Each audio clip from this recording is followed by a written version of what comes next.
This is my dual motor Engwe M20, and I've had it for almost a year now, and it's been dual motor for most of that time. And since I've done the mod, it has been one of the funnest bikes I've ever ridden. And I have an E-moto bike, which goes almost twice as fast as this, and I still prefer riding this thing. Let's talk about the mod itself. We have the stock rear 750 watt motor, and what I did was I added a 1,000 watt motor up front.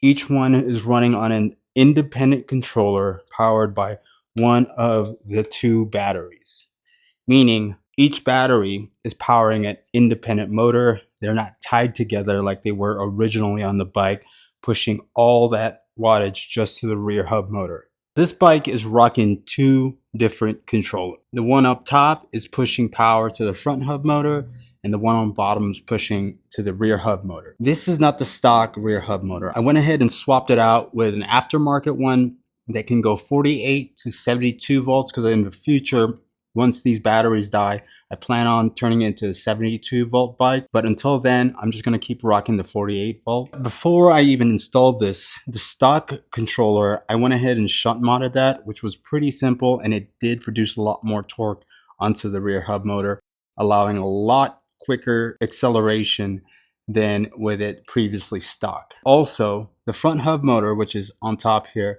is also shunt modded. Did not notice a huge difference with the shunt mod on this front hub motor than I did when I shunt modded the rear hub motor, but it is a little bit quicker, a little bit more torquey. Definitely still worth doing. I also upgraded the shocks to this D&M one. I believe it's 235 millimeters, which is a little bit longer than the stock one, but it's a must if you're rocking this bike. It makes it a lot more comfortable to ride in. I kept the front shocks. They're still serviceable, so I won't change them until I need to. The front hub motor was a 1,000 watt kit that I bought off Amazon. Here's the listing, and I'll have it all linked in the description. Both tires are all aftermarket by a company called Ultraverse, which I got on Amazon. And for the most part, they've been pretty solid tires.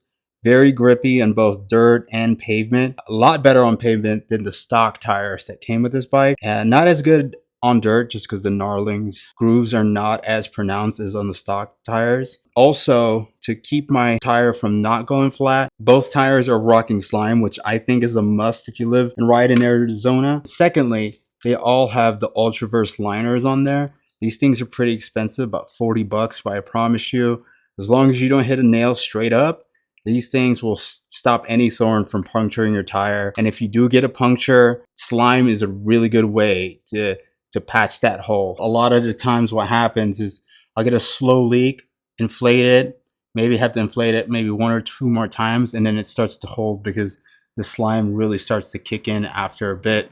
I also went ahead and upgraded the brakes. I got these from AliExpress, and they're a 4-piston hydraulic brake kit, which has been a must, especially considering the bike can get up to 20 miles an hour within 4 seconds. This thing is quick. This bike is actually a lot quicker off the line than this bike right here, which is a 72 volt, 8 to 12,000 peak E-moto. And yeah, this thing's fast, but off the line, this thing wins every single time due to the dual motor. Because each battery is powering independent motors, you'll have to turn both of them on to get the bike running. The left throttle here controls the front hub motor, and the one on the right controls the rear hub motor. Since this rear hub motor has a new controller, we have a whole different interface. We don't have the stock one anymore. It's a pretty generic one. Pretty much everything you buy off AliExpress has one of these. It's a pretty nice display considering. You got 3 levels of speed.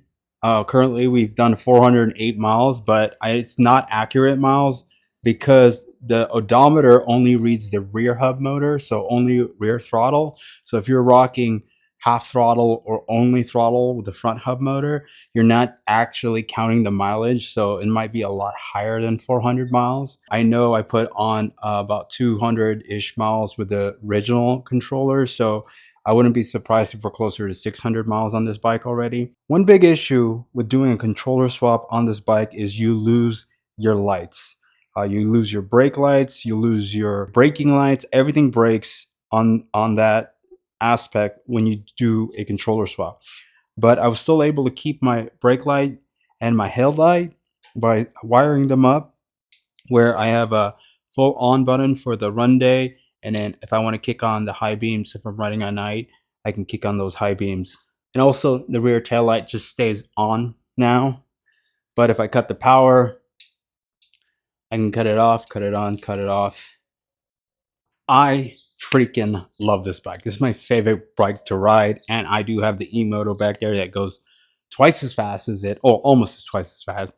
But this thing is my baby. This is the daily rider, grocery store, UPS runs all the time. I love riding this bike, and I highly suggest anyone with a dual motor bike, and I highly suggest anyone who has this Engwe M20 and has the 2 batteries to do this mod, because I promise you it's going to put a huge smile on your face when you're riding it, because it is the funnest bike to ride. It is so quick. You can ride it on the sidewalk, on the street. No one gives you a hard time about this bike. And a lot of times people ask me a lot of questions on it, because it is a very good looking bike. Even though, you know, we got a lot of zip ties going on here, bits of bobs like that. It's not the cleanest look, but I'm not going for overall look on this thing. I'm going for function, and boy, does it function well. And I honestly think everyone else should do the exact same mod I did on it. If you want a more in-depth video on how I did everything, on breaking down the trials and tribulations I went with putting the dual motor on, hooking both motors up to their controllers, wiring everything, even doing the hydraulic brakes on the bike was not the simplest thing out there. By no means it's hard, but they still squeak quite a bit. They're not perfect, but they're serviceable. They stop the bike, and that's all I really care about. Overall, love this thing. You should do this to your bike. I promise it's going to be so much more fun, but always wear a helmet, please.